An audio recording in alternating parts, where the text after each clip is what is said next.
जय भीम। अब मुझे जानकारी नहीं कि दोबारा लाइव कितनी देर में या कितनी जल्दी बंद हो जाएगा, मुझे जानकारी नहीं है, क्योंकि मुकाबला सरकार से, अपराधी से होता तो कोई बात नहीं, तो उनसे संघर्ष किया जा सकता था जब सरकार और प्रशासन अपना काम कर रही थी ईमानदारी से। लेकिन अभी तो सरकार और प्रशासन मिलके, पुलिस मिलके आरोपियों को बचाने का प्रयास कर रही है। और ये खतरनाक,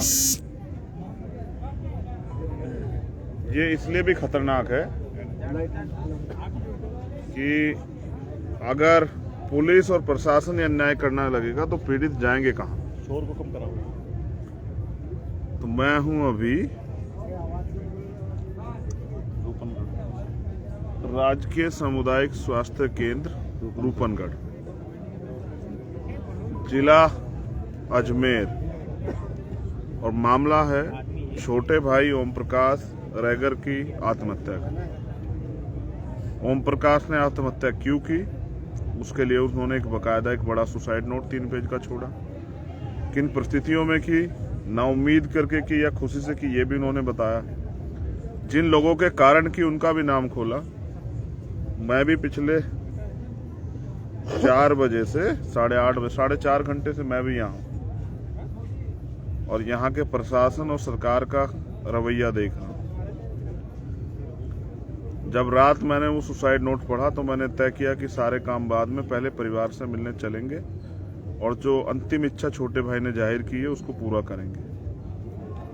मुझे उम्मीद थी कि इतनी बड़ी घटना पे सरकार पे कुछ असर पड़ा होगा तो सरकार ने ठोस कार्रवाई की होगी, लेकिन आपको जान के बड़ा ताज्जुब होगा कि कोई गिरफ्तारी अभी तक नहीं हुई। 25 तारीख को एफआईआर दर्ज हुई और अब तक कोई कार्रवाई नहीं, एक भी आरोपी गिरफ्तार नहीं हुआ। उसके विपरीत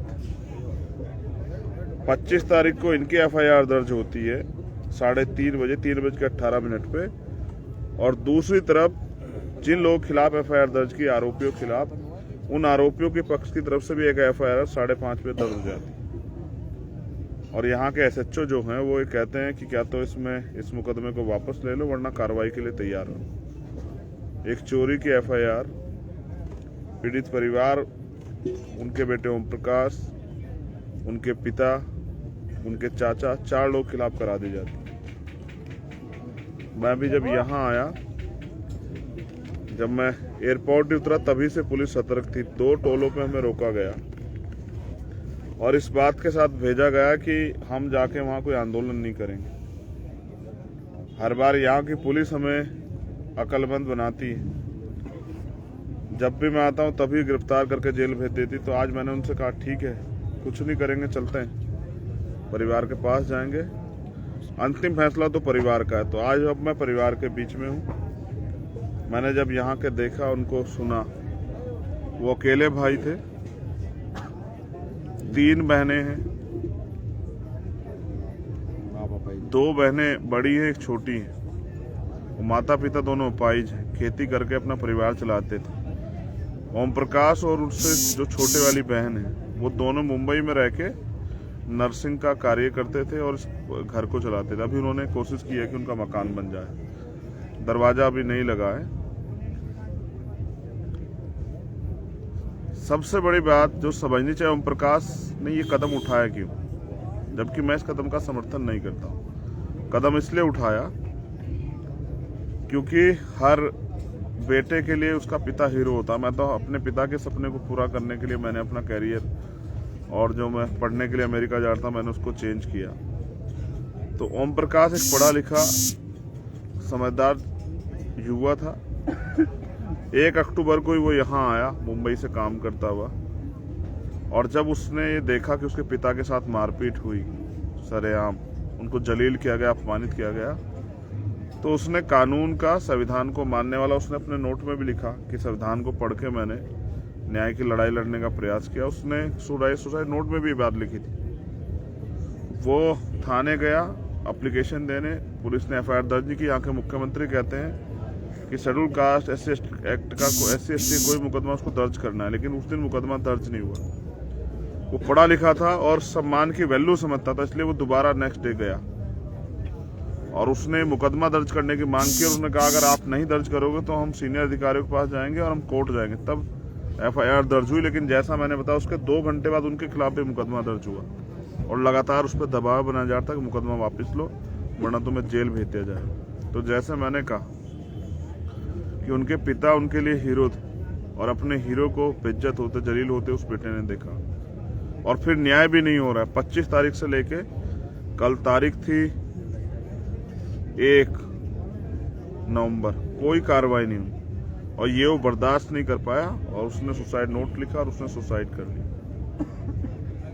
वो हम सैकड़ों लोगों को, लाखों लोगों को जगा गया कि अन्याय करने वाले से अन्याय सहने वाला ज्यादा दोषी होता है। जो लोग अन्याय सह रहे हैं उनके लिए मिसाल है, लेकिन मैंने फिर कहा कि मैं इस कदम को सही नहीं मानता।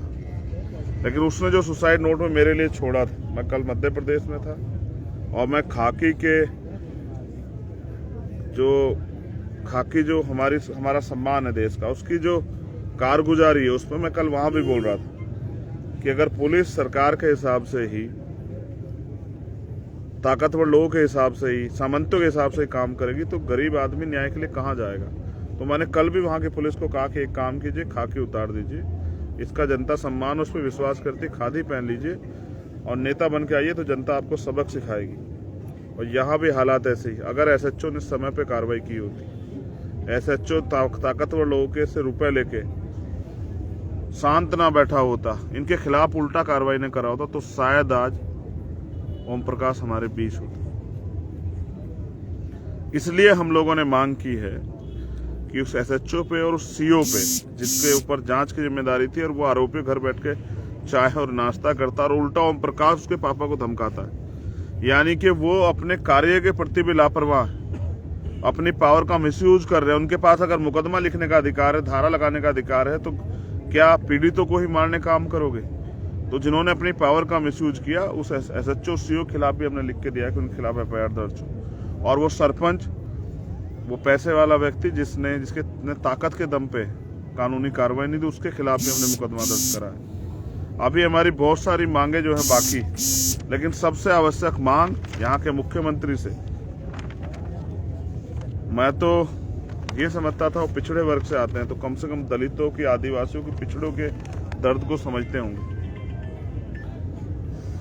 लेकिन एक सिंगल शब्द भी नहीं कह पाए। एक नौजवान ने अपना जीवन खत्म कर लिया, उनकी सरकार में न्याय नहीं हुआ, उनकी पुलिस, उनके प्रशासन ने न्याय नहीं किया, एक सिंगल लाइन का ट्वीट नहीं कर पाए, वो एक बात नहीं कह पाए। वो यहीं थे कल, लेकिन उनको एहसास नहीं कि जिनकी वोटों पे बने हो उनके न्याय की लड़ाई को कौन लड़ेगा, उनको न्याय कैसे मिलेगा। आपके पुलिस और प्रशासन के लोग अगर तानाशाही करेंगे तो न्याय कैसे होगा। तो अभी तक वो SHO सस्पेंड नहीं हुआ। ये बात हमें तब पता लगी जब हमने उस मुकदमे को दर्ज कराने के लिए एप्लीकेशन दी, तो मुकदमा लिखेगा कौन, तो पता लगा थाना अध्यक्ष अभी वही हैं। जिस SHO ने उस समय कार्रवाई नहीं करी वो आज क्या न्याय देगा। इसलिए वो CO और SHO अभी भी अपनी कुर्सी पे है, तो मैं समझता हूँ न्याय नहीं हो सकता। तो अभी भी मैं उम्मीद करता हूँ कि सोए हुए मुख्यमंत्री जागेंगे। मैंने उनकी यहाँ फोटो लगी है, मैंने पानी से उनकी आंखें धोने का प्रयास किया कि उनकी आंखें खुल जाएं, उनके प्रदेश में क्या हो रहा है। और अगर हम संघर्ष करेंगे, मोर्चेबंदी करेंगे तो रोने लग जाएंगे इनके यहाँ से लेकर दिल्ली तक के नेता और कहेंगे कि बताइए विपक्ष के खिलाफ ही चंद्रशेखर आंदोलन कर रहे हैं। तो मैं जानना चाहता हूँ, यहाँ विपक्ष में या तो सरकार है, आप पूरे देश में हल्ला मचाते हैं कि लोकतंत्र की हत्या हो रही, तो आपकी सरकार में क्या हो रहा है।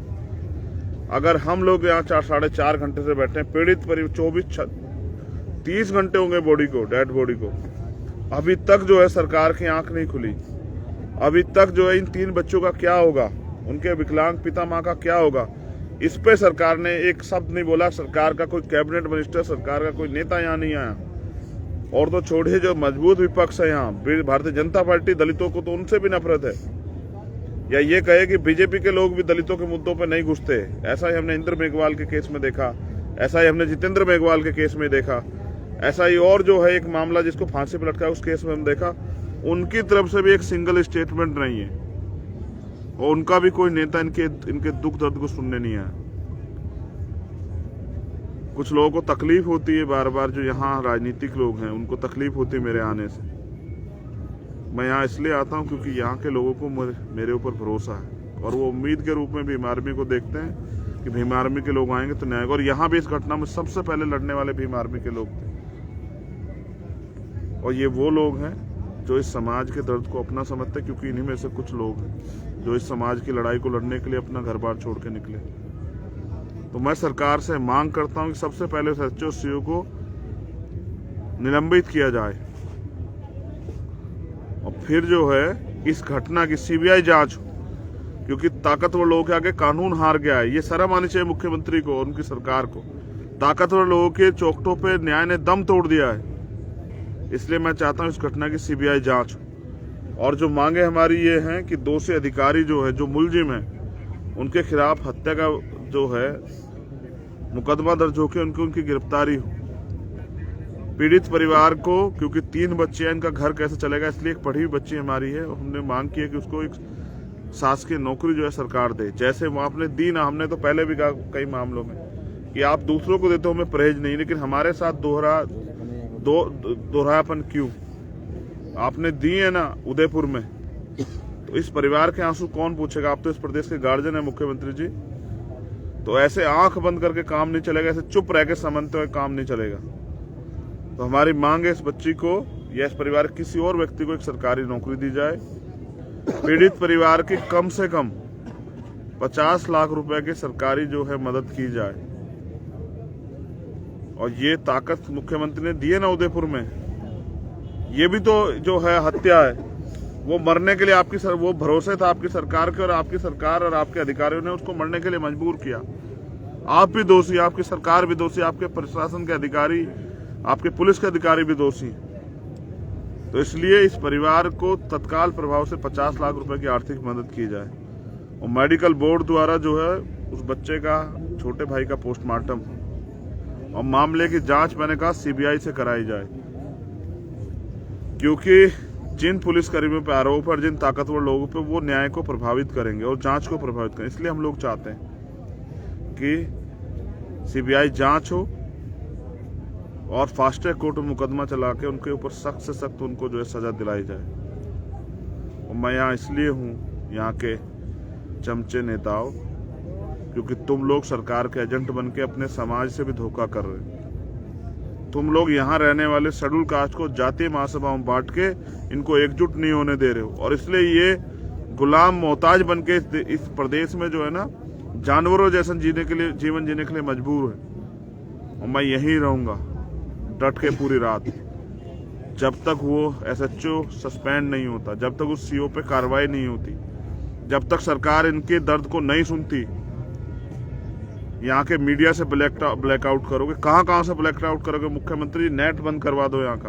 कल हमारे लोग आएंगे सुबह मेरी ताकत बनने, पूरे राजस्थान के लोग इस दर्द को और ताकतवर करने, ओम प्रकाश की आवाज को मजबूत करने, हमारी छोटी बहन का हौसला बढ़ाने, उसके पिता का हौसला बढ़ाने कल पूरे राजस्थान के लोग आएंगे।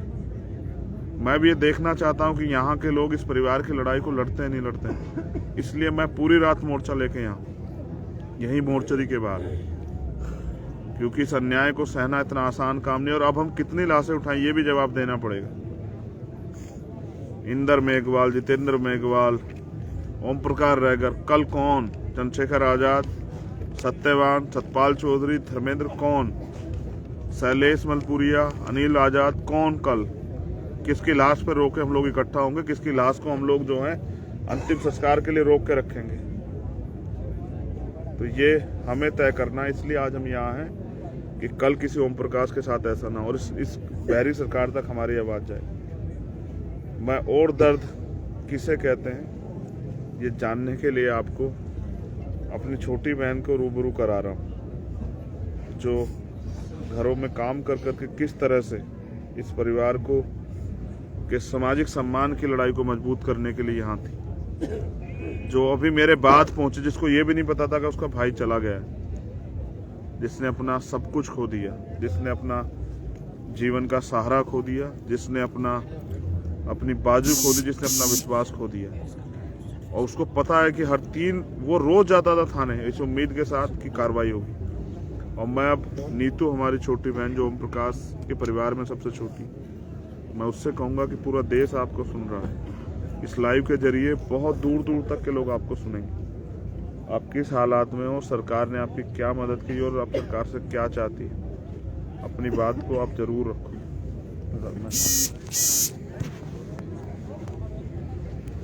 घुमा दो